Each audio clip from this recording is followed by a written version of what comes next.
welcome to this imaging tutorial. Recently I was able to capture data for a bicolour image of the remarkable object SH2 308 in Canis Major. It's a circular bubble of nebulosity centred on the star EZ Canis Majoris, which is a Wolf-Rayet star in a pre-supernova phase that's thrown off its outer hydrogen layers.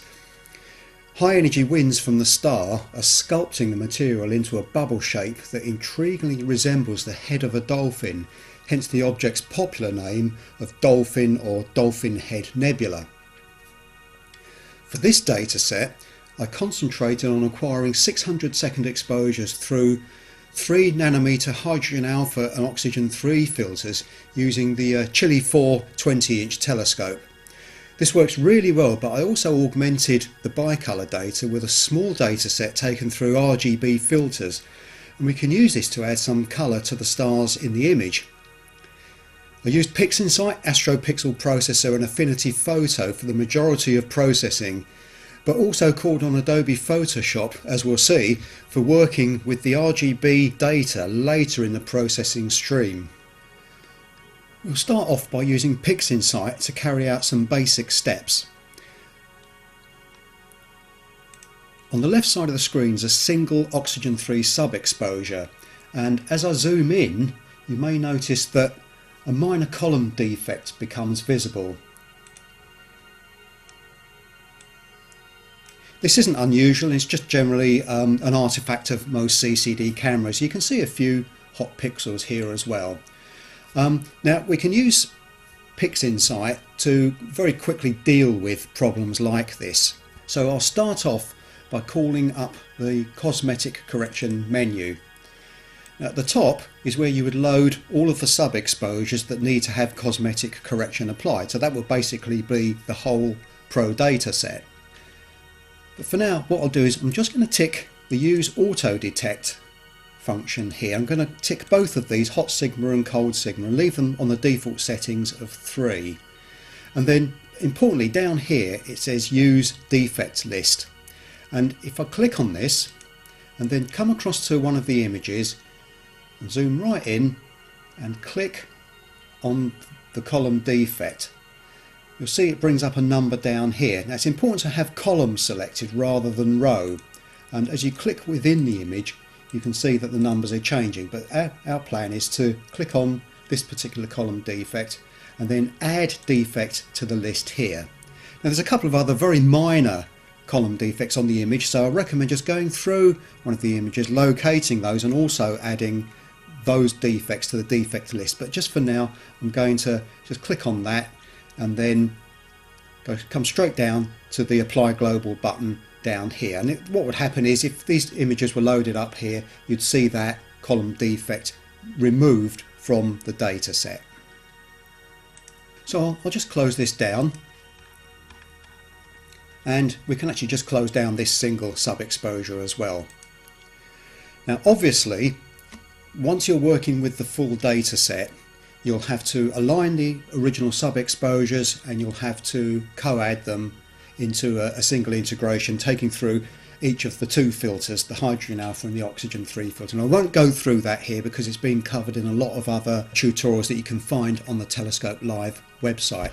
So what we'll do, we'll assume I've gone through that step of aligning and co-adding the images, which is exactly what's happened, and I've called up the 2 master frames now, the oxygen 3 master and the hydrogen alpha master frame. And I should point out as well that you may be wondering why there isn't a sulfur 2 data set to go with these 2, and the reason for that is this particular target is extremely faint in sulfur 2, so I thought it more prudent to actually just concentrate on grabbing data through the 2 stronger channels, particularly the oxygen 3, and this is where all the action happens in the image. So on the screen are those 2 master data sets. They've not been stretched at the moment, and to see how they look we can come down to PixInsight's excellent screen transfer function and just click on the auto scale button here, and you can see it's done a fantastic job of scaling the image in a very nice way. It's controlled the 2 bright stars but the other fainter ones as well, and we can have a look at the hydrogen alpha data as well. Looks quite different as you can see on the screen, but once again PixInsight's done a really good job controlling the view of the image. It's done a great job scaling the nebulosity, and you can see it really does look like a dolphin's head in the oxygen 3 frame, and it kept the stars reasonably fine and not too bloated. So this has done a great job. The next task was to actually combine these two images into a bicolour image, and the type of bicolour image I'm going to work with is known as an HOO colour image. Now this is for hydrogen, oxygen, oxygen, loaded in the appropriate red, green and blue channels. And we can do this quite easily in PixInsight using the channel combination menu. It's quite straightforward. We leave it ticked on RGB, which is the default setting, and for the red channel we need to load the hydrogen alpha frame, and you need to have these two images loaded on the screen before the channel combination can see them. And for the green and the blue we simply load the oxygen 3 there, and finally the oxygen 3 in the blue channel, so hence the title HOO. Now once that's done, it's a simple matter to just click on the Apply Global button again to produce this HOO image. So we can close this down. Here it is in its pre-scaled state, and if I click on here you can see it's produced what is already beginning to look like quite an interesting image. The first thing I'll do is crop that, because you can see there's a little bit of, looks almost like rotation between the images, but that's not a problem. We can easily crop that out. Oops. We can easily just crop that out.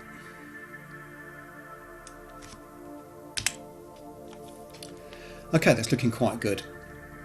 Now one thing I should point out, if when you do the auto scaling with PixInsight, you may find that you get a result that's quite like this.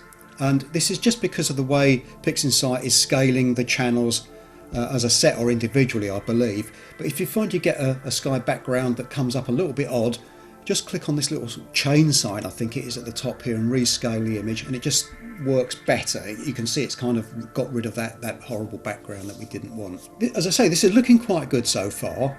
We're starting to get a hint of what's in the image. In fact, if I zoom in, you can see there's some quite interesting H-alpha emission around here. Looks like it's sort of on the edge and perhaps within the nebula. These parts up here are also hydrogen alpha, but I've found that when they're combined into an HOO image, they tend to become a bit less red. I mean, some people are able to bring that out quite successfully, but I didn't worry too much about that. But it's interesting to try and keep this nebulosity over here. And in fact, as we'll see later on, there's some very interesting nebulosity just around the edges here as well, but we need to scale the image further to bring those up.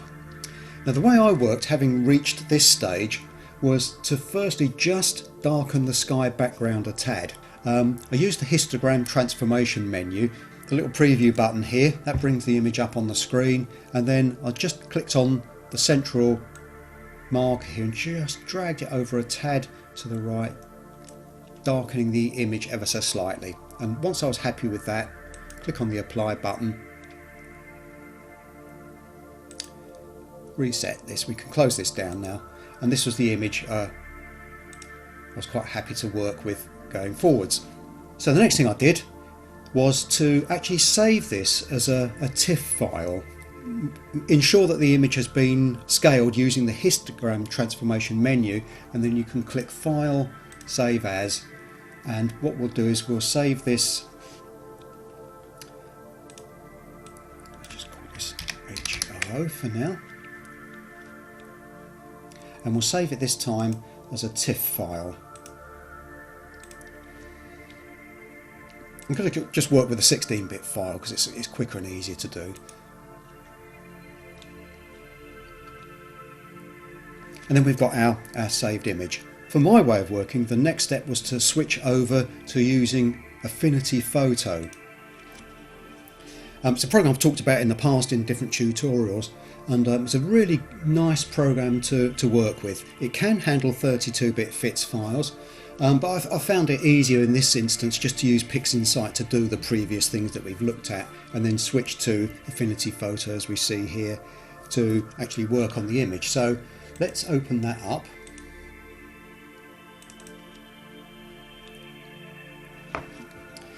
So this gives us a good view of the image so far.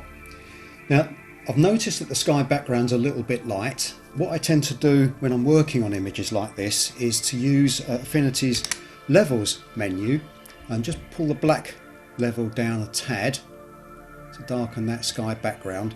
And as always, when I'm working in Affinity, rather than working with all multiple adjustment layers, I'm just going to apply the effects to the image and then click merge, so we're just working with a single layer. It just makes things a little bit clearer. And I always make a point of not darkening the sky background too much. We can come back and deal with that a little bit later on. For now, we can see using the levels menu that the histogram's looking quite good. We can leave that as it is for now without having to worry about that.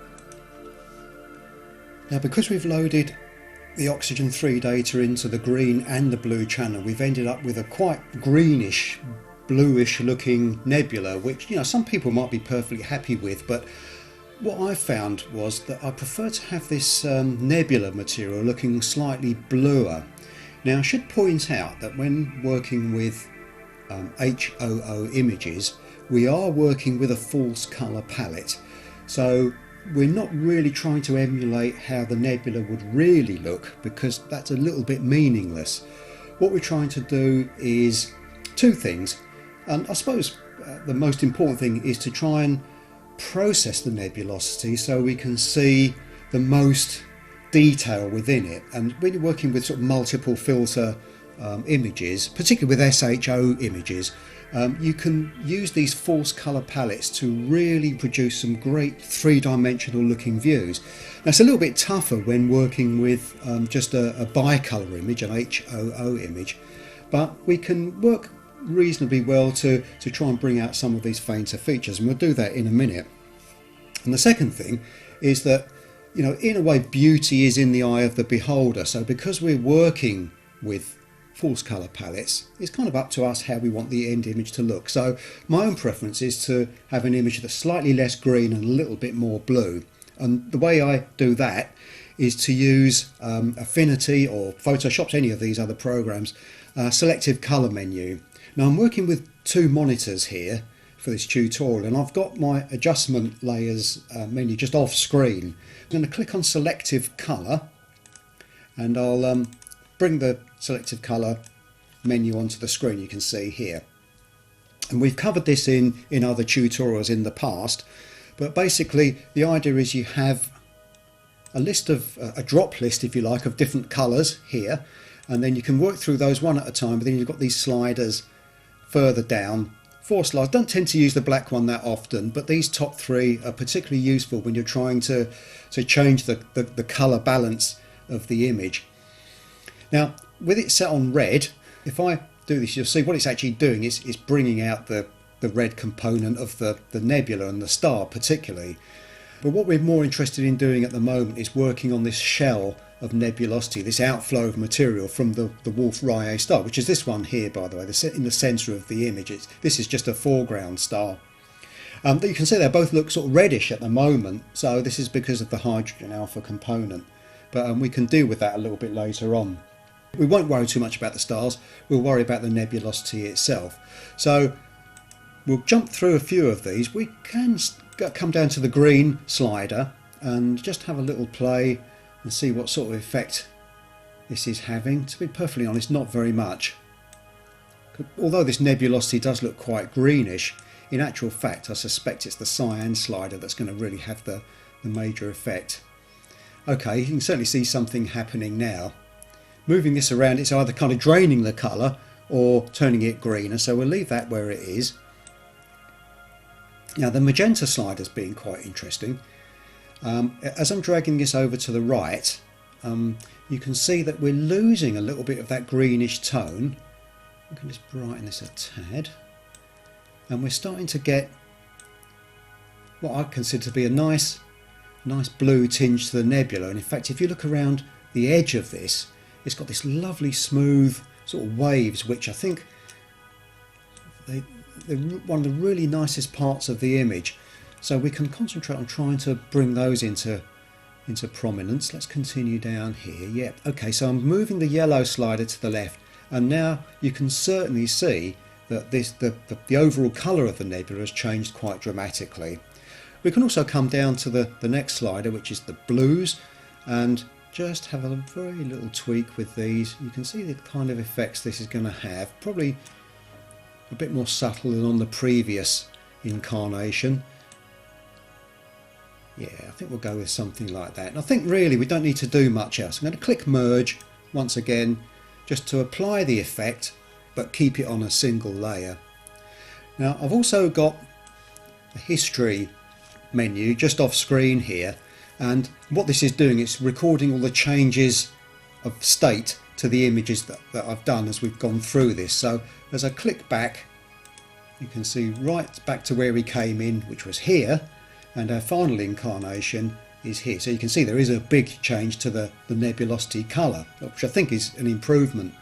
And bear in mind that you can always click back on any of these states. If you reach a point where you're not happy with the result, you can always just click back however many states you require, or go right the way back to the beginning and start again. But for now I'm reasonably happy with this, so I'm just going to move this off screen. I may refer to that a bit later on, but it's just off screen on my second monitor.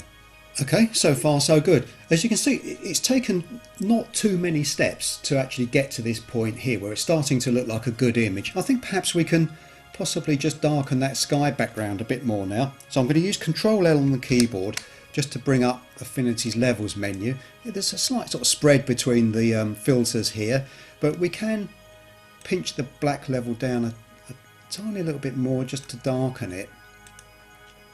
And when I do that, you may notice as well there's a kind of reddish area down here. Now I initially thought this was nebulosity, but I'm not so sure. I looked at some wide field images of this target, because obviously we're quite close in on it here, and some do seem to show some nebulosity, some don't. So I'm not quite sure whether that's a real effect or not, or whether it's, you know, the hydrogen alpha filter just skewing the balance ever so slightly. But that's easy enough to deal with. It's entirely up to you what you do about that. I think what I did, I just kind of reduced it a little bit in the final image just so it wasn't quite so noticeable. But so far our image is looking quite good. Okay, so you might have reached this stage and you might decide that you're perfectly happy with the image looking like this. I think it's always a sure sign that data is really good if you can get to a stage that you're happy with within a very short period of time and without too many different processing steps. You know, I have to say that the quality of this data set is absolutely spectacular. I'm so pleased that the sky conditions were good during the run of pouring the data over several days, and the telescope and the cameras all performed spectacularly well. So you may be happy to stop at this point, but if you want to add a little bit more zing to the image, I can show you another very simple step we can take in Affinity Photo, and it's a feature that was pointed out to me fairly recently by another Telescope Live user, and it was something I'd sort of had a quick look at in Affinity, but thought, I'm not sure this is going to be any good. But after a little bit of experimentation, it's something I tend to use quite often on the images now. And what it is, it's available under one of these buttons up here, and it's called Tone Mapping Persona. You have to have your image in a colour 16 or 8-bit format. It doesn't actually work on monochrome images as far as I know, but our image is a 16-bit file, so that's absolutely fine. So you click on the Tone Mapping Persona and it brings up a sub menu. You can see it's opened up the Tone Mapping Persona, and you can see the gauge in the middle going through. Now when it reaches the end, it's going to do something really dramatic to the image, which obviously is something we don't really want to do to this extent, but happily it's relatively easy to reduce the intensity of this effect to really improve the image. There's really just two things you have to look at here: the tone compression slider and the local contrast slider. So by bringing the tone compression slider right over to the left, in fact I'll take it all of the way and then just bump it up a small amount, you can see the image is just brightening ever so slightly, and okay, that's fine. But the magic really happens when you come down to the local contrast slider, and as I gradually move this over to the right, let's just zoom in on the image a little bit.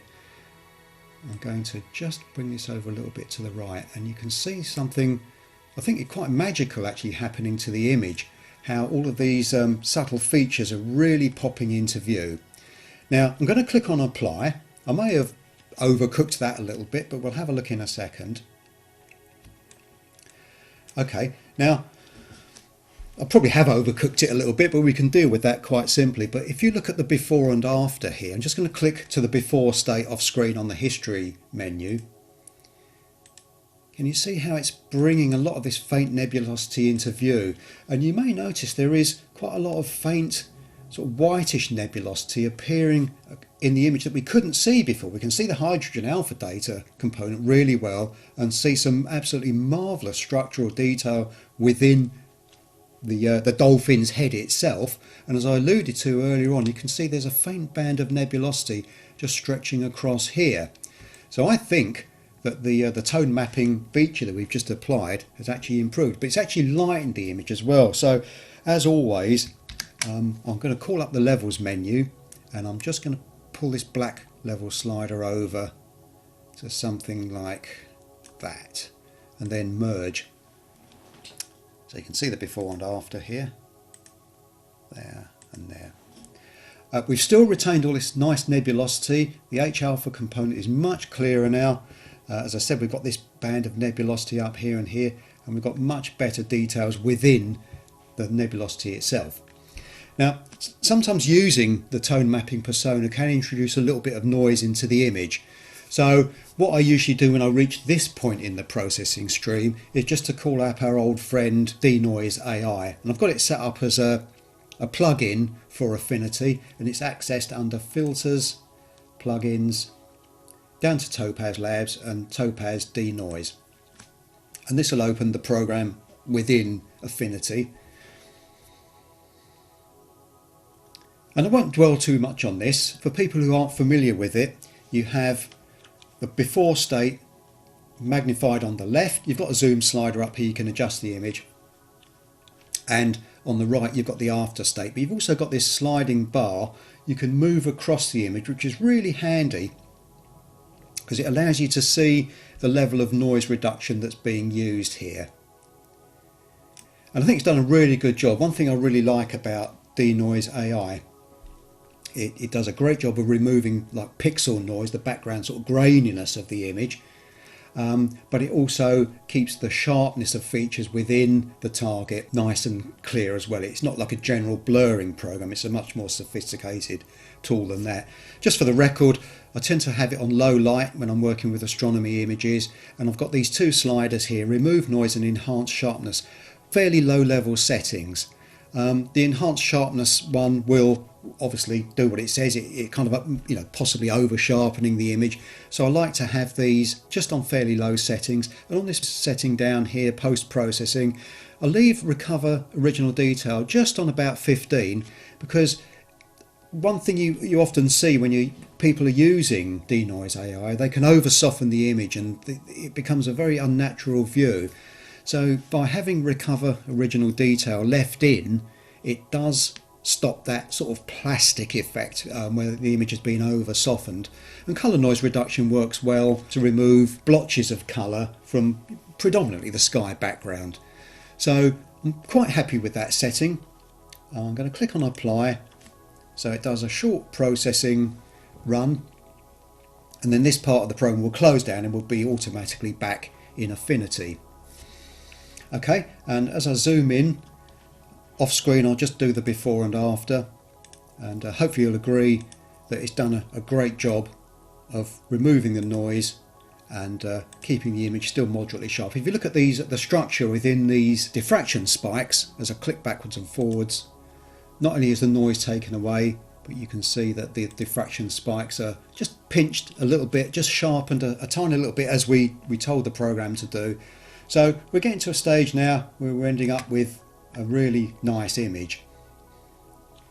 In the second part of the tutorial, I'll show you how we can call upon some RGB data to introduce a little bit of colour into the background stars, and particularly these two here. Because when you look at the colour data in a minute, you'll see that these colours aren't really representative of these particular stars. But for now we can stop at this point, because as you can see, we've got a nice image of the Dolphin Head nebula. Okay, I'm going to continue with the processing tutorial now, and we'll continue where we left off from the previous part where we've created our bicolour image, and you can see that on the screen at the moment. When I was shooting this data set, I also shot some RGB data using the same equipment, but what I wanted to do was capture some images of just the stars themselves, and we can use those to impart some colour onto the stars on the image you see at the screen. So if you look, for example, at the two main stars in the image, they're both quite pinky red, and this is because of the hydrogen alpha component in the image. We know for a fact that this star here, WR6, the Wolf-Rayet star that's caused the nebula, is actually a bluish star. So it would be nice if we could introduce some colour into that, as well as some of the background stars. Now, the way I'm going to do this is to create an image with the stars removed. Now, a lot of people will be using, or at least be familiar with, StarNet, and they can use that within PixInsight to create an image with the stars actually sort of subtracted from it. But in this tutorial, what I'm going to do is call upon a fairly new tool that's become available, and it's called Star Exterminator. And this is written by the accomplished astrophotographer Russell Croman, who's also the creator of a very good program called Gradient Exterminator, and that's a program I still use after many years. It's a very good way of removing gradients from images. Now, I'm running the trial version of Star Exterminator at the moment, and I can't get it to work in Affinity Photo, so I've switched over to Photoshop, and that's the program we're working in at the moment. And to access our tool, we come to Filter, RC Astro, and come across to Star Exterminator. Now, this is a trial version at the moment, and the way that we access the program, we actually have to download the AI tool, which is the thing that will sort of subtract the stars from the image. And it doesn't take very long, just a minute or so. I think this is because the AI model will be improved and changed certainly in the future.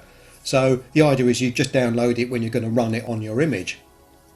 It'll be quite interesting to see how we get on with this, because as you can see from the image that we created earlier, the one that's on the screen at the moment, there's lots of stars in there, some very large diffraction spikes, and then of course we've got the incredible subtlety of the Wolf-Rayet envelope itself, plus the hydrogen alpha component that we worked on yesterday. So once this is done, we'll click OK. And we don't need to do anything else. We can sit back and wait for Star Exterminator to work its magic on this image. As you can see, it takes a little bit of time. I think when I timed this yesterday, it took about 2 minutes to do this. So I'll fast forward the video so we don't have to wait. Okay, now here we are 2 minutes later, and you can see that Star Exterminator's done a very interesting job on the image to remove the stars. There are a few artifacts there from the very long diffraction spikes from the bright star there, but overall it's done a very, very good job. We can see the things I referred to earlier, the lovely structure within the nebula and the H-alpha components, but note also at the bottom of the image, which I think is the eastern edge of the Wolf-Rayet envelope, is a soap bubble type planetary nebula, which you can see quite clearly now the stars have been removed, and I found this quite intriguing. So I contacted a friend, Peter Goodhue, who's a very advanced imager and spends a lot of his time imaging very faint and interesting planetary nebulae. He did a bit of detective work for me and located this planetary nebula, which goes by the interesting name of PN G234.9-09.7. But you can see it's quite an interesting shape, so we'll have a look at that later on. Hopefully we can keep that in the image. Now, the next thing we're going to do is actually save this image first. So I'll do File, Save As. Let's call it No Stars.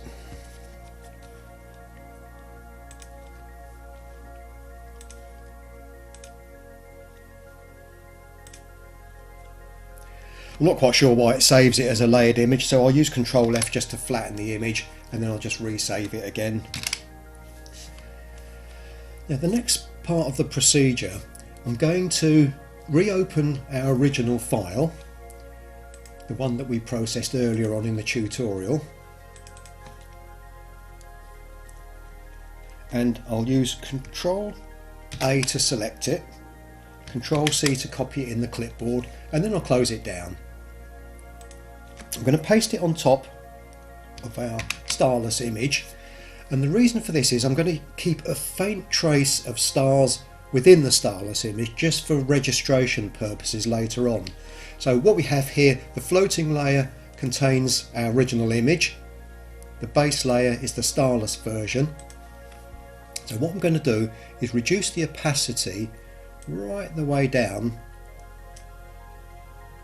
I just want to keep a trace of the stars in there. So something like that is absolutely fine. Maybe just take that up a small amount. I think about 17 where we had it was okay. And then I'm going to flatten the image. So Control F to flatten the image.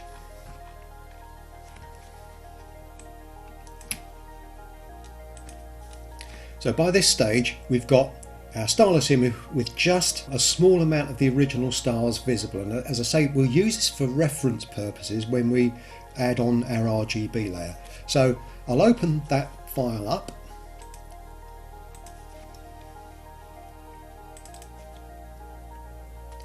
and this is the RGB view of just predominantly the stars. There is a hint of the nebula, even so, recording these short exposures, but what we're predominantly interested in is the stars themselves. So I'll do Control A to select the image, Control C to copy it in the clipboard, and once again we can just close that down.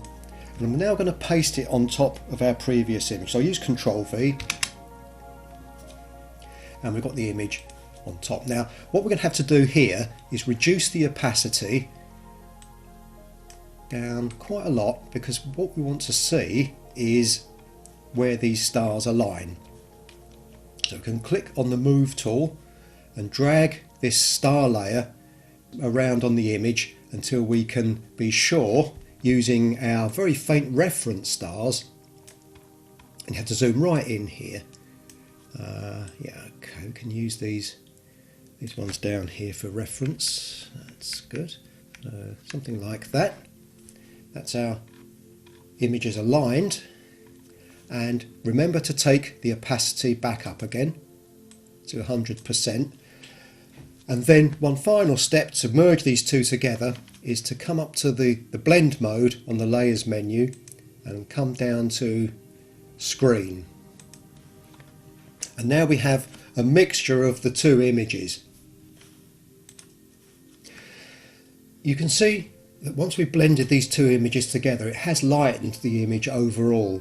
So to deal with that, the first thing I will do is select the top layer, the star layer, and then use Control L to bring up the levels menu, and I'm going to pull this black point slider over to the right just to attempt to darken the image a small amount. And then once we're happy with that, we can use Control F to flatten the image, and I'll call up the levels menu again using Control L once again just to pull in the black point slider a small amount. And now hopefully you can see we've retained all of the interesting stuff from the image that we produced yesterday. We have the lovely shape within the Dolphin Head itself, the wonderful hydrogen alpha emission around here. Now you can see that we've got some colour in the stars, and the Wolf Rayet star itself is fairly bluish. Of course, the outside parts of the diffraction spikes associated with that star, they still seem to have the original colour. This is, to do with how the starless image was created, but it's quite easy to just correct those a little bit if they bother you that much. So that was my method for imparting some colour to the stars. As I said earlier on, there are lots of other ways you can do it using alternative software, but I find that Russell Croman's Star Exterminator does a very, very good job on what was a very tough target to remove all the stars from, and I think it's done a very good job with very minimal user input, which is always nice. And I hope you'll agree that by having a little bit of colour in these stars and still retaining all of this lovely faint nebulosity, this is a nice way to actually finish the image. So I hope you've enjoyed working through this tutorial with me. This was one of my favourite images to work on. I'd looked forward to getting the data for this target for a long time, and everything sort of came together. and it's produced a really nice data set. So I hope you have fun, or I hope you have as much fun as I did working on this image, and I look forward to seeing your own versions of it. Okay, I'll see you at the next one.